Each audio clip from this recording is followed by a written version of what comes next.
What's up, everyone? This is Kirk, PhD in D, and I'm doing a walk and talk video. I did one of these probably been over a year ago, called like Old School, New School. I think I just watched it yesterday to make sure, but haven't done one of these in a long time, and I thought that it would actually be a lot of fun. And with the discussion on vlogging and where has the vlogging gone, what better time for me to do this? So I'm out here, see if you can see a nice little pond over here, but I don't really know what to talk about here. The where is all the vlogging gone subject has been covered really well by the people who've talked about it. Matt from A Fistful of Dice and Tabletop Terrors. Those two videos, and there are others. I've watched most of the videos so far, but those two videos pretty well sum up my take on it. So I'm not just gonna regurgitate that. That's still pretty bright with the sun behind me, huh? Let's see if this is better.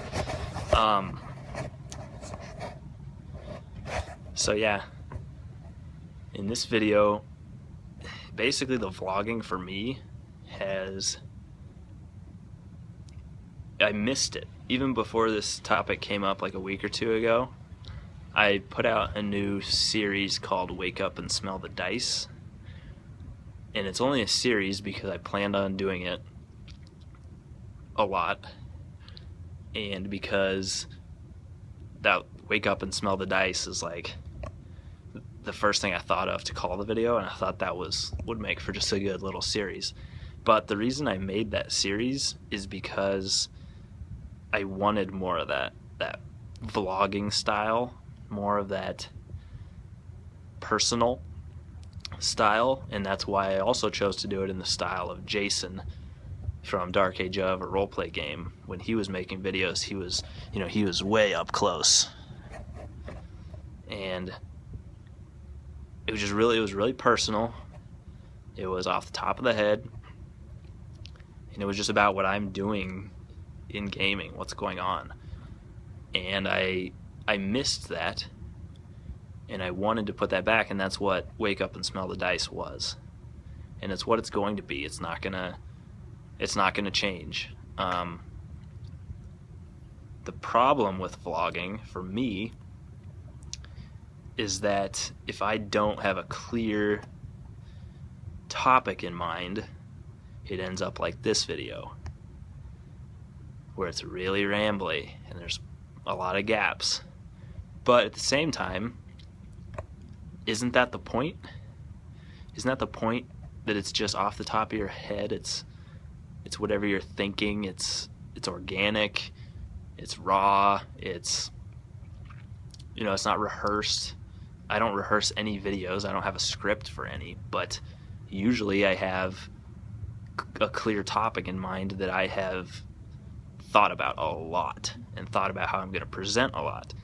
And I think with the vlogging, it's topics that I probably considered, but I think it's good to not think about how to present it. I think it's good to just turn on the camera and go for it. The videos with the higher production quality, if you want to call it that, as long as the content is not watered down, I think that's fine. My production quality, I don't think, has changed a whole lot. I'm using the same camera I used with my very first video, at least the ones that I film at home. This one's on my phone here, but I've used the same camera on my laptop from the beginning. Sound might have improved. I don't own any lighting. I mean, I have like a spotlight, but I don't use that. I don't really have a good setup for high quality production style videos.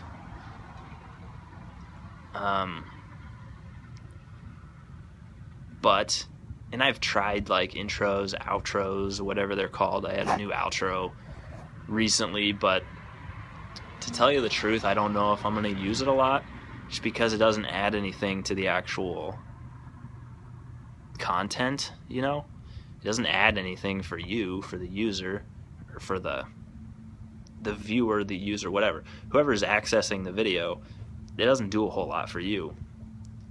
And truthfully, it doesn't do a whole lot for me, so I don't know that I'll be using that a whole lot anymore. It's a lot of work too, but I want to maintain a good quality of video. I've tried to since the beginning of good sound is I think most important. I think people's feedback says, you know, if your sound's off, I can't watch videos. If the video's off, you know, who cares? A lot of people are just listening to these anyways. So I want to present a good enough quality that people enjoy watching and stick around to watch. Subscriber count has never been overly important to me. Don't get me wrong, it's really cool to see, you know, that you're getting a lot of subscribers, and it's exciting. It'd be lying to say it's not exciting to hit a milestone, whatever you consider a milestone. And it's just fun to watch that number go up, but if it starts influencing your content, or if it starts, you know, eating away and that becomes the ever important thing, then no, I don't think that's good. For the community anyways, in terms of these vlogging, I guess if you want high subscription numbers and you want a lot of views and you want people to watch the whole video and you want to make money off this, go for it. I really don't care either way what you want to do with your channel. If I like what you're putting out, I'll watch it. If I don't like it, I won't watch it. It won't matter what your goal is. There's plenty of high production people going for a lot of subscribers, a lot of views. There's plenty of those out there that I don't like to watch because of the content, so I don't watch it. It just doesn't appeal to me. There's nothing against them. And at the same time, there's plenty of people who just vlog and have this off the top of the head or off the cuff videos, and there's plenty of those with content that just doesn't appeal to me, so I don't watch. And there's plenty that do, so it goes both ways. I guess I just have to figure out what I want to do, you know, with my videos. And I just want to make videos. I want to make more videos because I have a lot to say. And I have a lot of ideas for videos. It's almost, for me, you know, number one's the interaction, like anybody will say. That's the best, to interact with everybody in the community.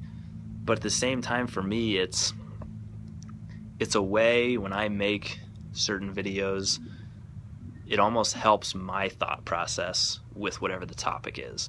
If I do a tip video or a piece of advice video, it helps me, it helps ingrain that in my gaming style. I'm more likely to follow a DM tip or piece of advice if I presented it in some way, if that makes sense. It's like the old adage where they say, you know, you don't truly understand something and how it works until you can teach it. Until you can teach somebody else a concept, you don't truly understand it. Whether or not you believe that to be true or not, it kind of applies here for me. If I'm able to verbalize that and to show somebody else how that can help, then I really understand it, and I really am more likely to use it in my games. So a lot of my tips, that Lessons in D&D series I did, a lot of that was reflection. It was reflection on the game, what I learned, what, you know, moving forward, what I wanted to do differently. So yeah, I'd like to do more vlogging. I'd like to get back into the topics, and I think I will. I think I had a series when I first started called Meeting of the Minds, if you remember that. There's plenty of them up on the channel. They might be in a playlist, I'm not sure. And that's another thing, like playlists, I need to get on top of that, just not for like the high production quality or whatever, or super organized channel, but at the same time, yeah, you know, you tell people to go watch a video, or you want to reference something, you want it easier to find. That's why I make playlists of things. So anyways, back to the meeting of the minds thing, I think I want to start that up again. I kind of ran out of topics, and we've covered so many topics in the series that, you know, at some point you're going to repeat stuff. You're going to go back to stuff that was covered, and I think I've got to just get over the fact that that's all right. If people don't want to get involved in discussing a topic that was brought up 2 years ago, then they don't have to. But plenty of people, I think, might change. Their views might have changed. They might have evolved. And that's why that topic might, you know, always be relevant. So I think I'm just going to bring that back. I'm going to go back and watch those, because those are videos where everyone got involved. Those are videos that ignited video responses from people. And those were the type of videos that other people made that ignited responses from me. So this is a response video, obviously, just to the whole discussion. And I've got to figure out how to actually put a link in the comments. I don't know if I've ever actually done that or if it works. But I think when YouTube took away the video response feature, it hurt. It definitely hurt. It's not even just an opinion. The number of video responses went down because there was no direct way to do it. But now we've reached a point where we've said, and people said right away, you know, just leave a link. You can still do video responses. So there's no reason we can't be doing videos like this. To tell you the truth, they're a lot more fun to actually film. And they require little to no editing, which is another thing. For me, I don't mind editing videos, and I don't do a lot of editing. I really don't cut out a lot of pieces in the middle of videos, because that stream of consciousness, or that stream of talking, is good, I think. Some videos, when I'm filming, I've just flat out stopped because I completely lost where I was going, and then I started again, and so I'll edit that little piece out in the middle to shorten it up. But these are fun type of videos, so I'm gonna get back up and go walk some more. So to everybody who's done,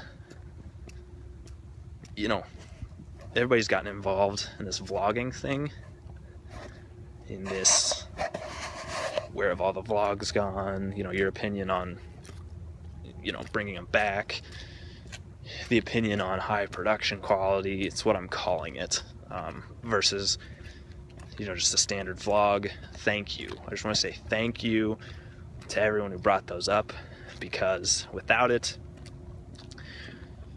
that discussion, I don't know that I would have brought a whole lot back.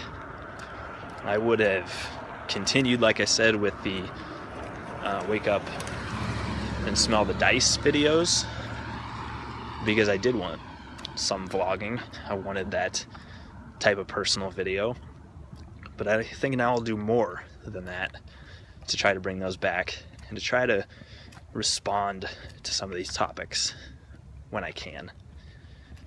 And I've got time, you know. Saying I don't have time to shoot a little response video on my phone over lunch, it's not being honest. So I think I just need to make these videos, go for it, and that's what I plan on doing. And before I end this one, some of the comments on Wake Up and Smell the Dice were extremely positive in regards to this. People were saying, you know, I like this personal, this up close, this off the top of the head rambling. They like it. So we'll get back to it. Bringing back the vlog 2015.